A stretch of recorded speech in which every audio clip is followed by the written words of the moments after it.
রসিক বাঙালি উইথ পায়েলে তোমাদের সবাইকে স্বাগত। আমি পায়েল।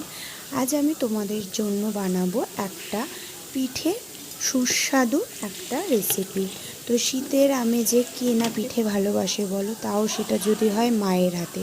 তো আজকে আমি আমার মায়েরই হাতের একটা পিঠে তোমাদের সাথে শেয়ার করব।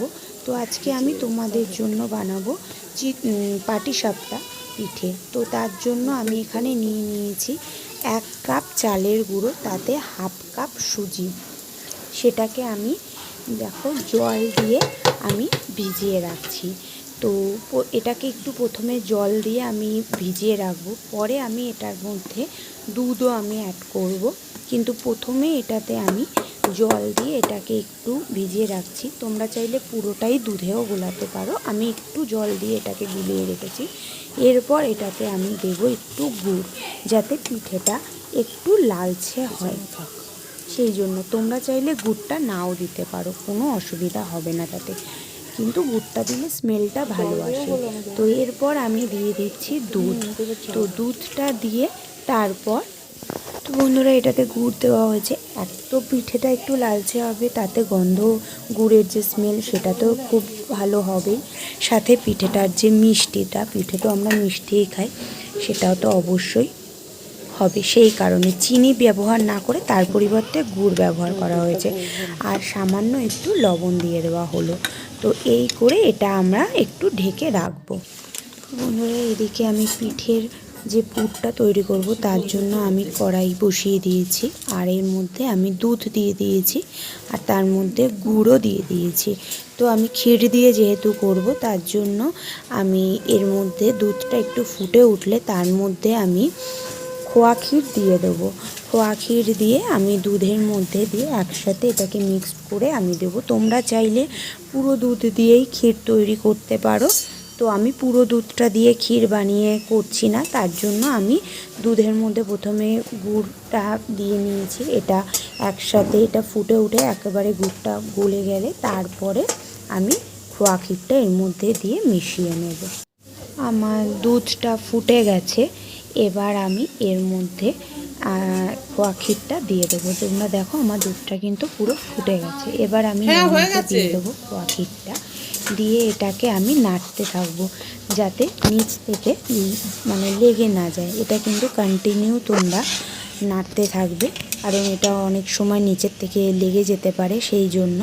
তো এটা তোমরা সব সময় একটু খুন্তি দিয়ে নাড়তে থাকবে, যাতে নিচের থেকে লেগে না যায়।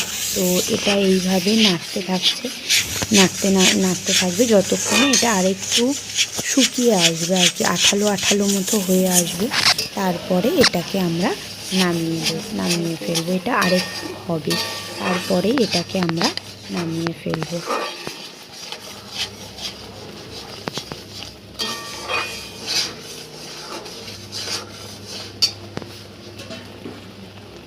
তো বন্ধুরা আমাদের ক্ষীরটা তৈরি করা হয়ে গেছে। এবার এটাকে আমরা একটা পাত্রে ঢেলে একটু ঠান্ডা হতে দেব। এটা আমরা একটা পাত্রে ঢেলে একটু ঠান্ডা হতে দেব। তারপর আমরা এক এক করে পিঠেটা করা শুরু করব।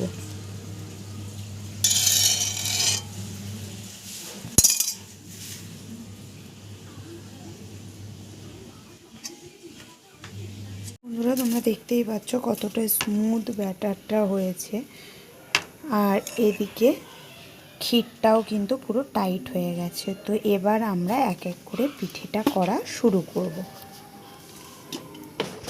মা এদিকে ফ্রাইং প্যান বসিয়ে এর মধ্যে একটু অয়েল ব্রাশ করে নিচ্ছে।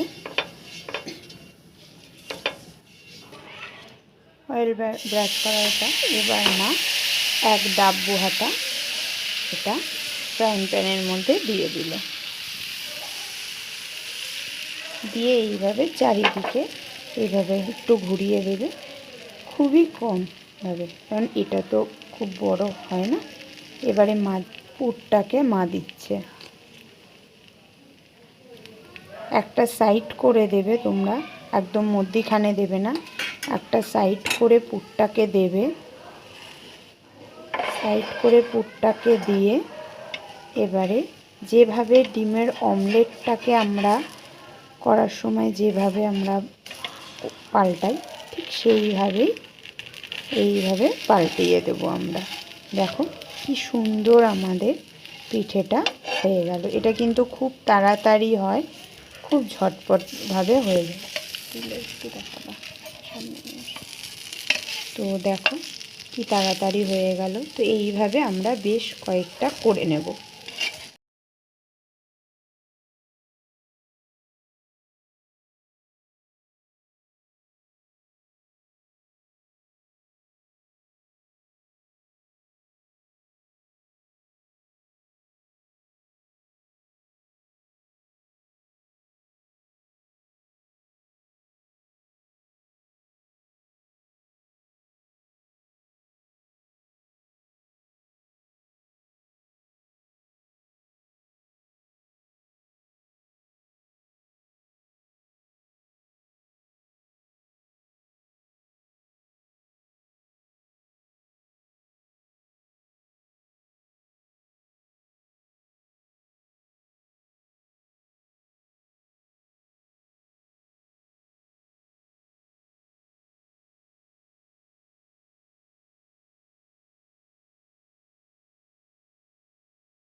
তো বন্ধুরা, আমার পিঠেটা তৈরি হয়ে গেছে। তোমরা অবশ্যই জানিও তোমাদের পিঠেটা দেখে কেমন লেগেছে। ভালো লাগলে অবশ্যই লাইক, কমেন্ট অ্যান্ড শেয়ার করো। আমি খুবই সহজভাবে তোমাদের সামনে এটাকে তৈরি করে দেখানোর চেষ্টা করেছি। তোমরা অবশ্যই কিন্তু জানিও কমেন্টে কেমন লেগেছে।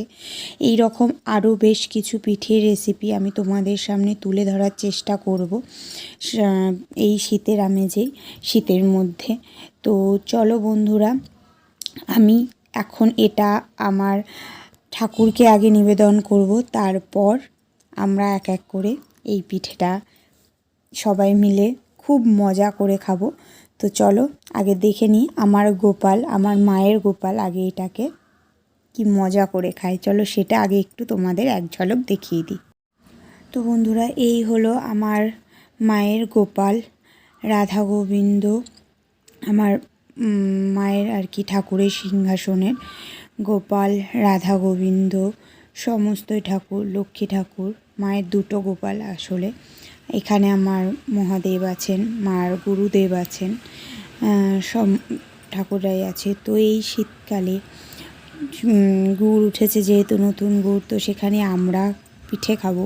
তো আমার মায়ের গোপাল সে পিঠে খাবে না, সেটা তো হয় না। তো সেই জন্যই শীতে প্রথম গোপালকে আমরা প্রথম পিঠে নিবেদন করলাম, তারপর আমরা খাবো সেই পিঠেটা, গোপালের প্রসাদটা আমরা পাবো।